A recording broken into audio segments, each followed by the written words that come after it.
All right, today I have a Chevy Silverado and I'm going to show you how to put up the middle row seat on the Chevy Silverado, as well as how to put the middle row seat back down as you see it's in place right here.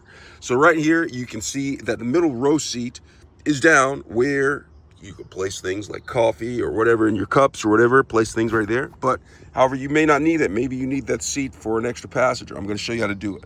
But before I get started, if you find my video helpful in any way, can you give me a thumbs up as well as subscribe to my channel? I'll appreciate it tremendously.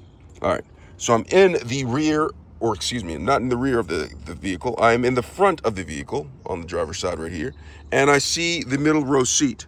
Okay, so a lot of you may want to go ahead and pick this up and open it up right here with this latch. That's not how you pick up the seat. What you're gonna do is just come over here and just pick up the seat like that, and it locks into place just like that. Voila. Now you can have a passenger that actually sits in the middle row seat.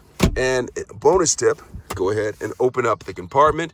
You can actually put some things down in there, like your, I don't know, what would you put down there? I'm not sure. When you're done, go ahead and close that. You know, you have a person's seat, sit right there, seat belt. And if you want to lay it down, just go right here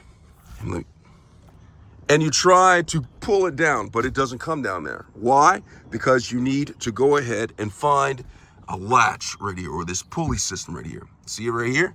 Go ahead and take this, pull this, and the seat folds down, and it just like that.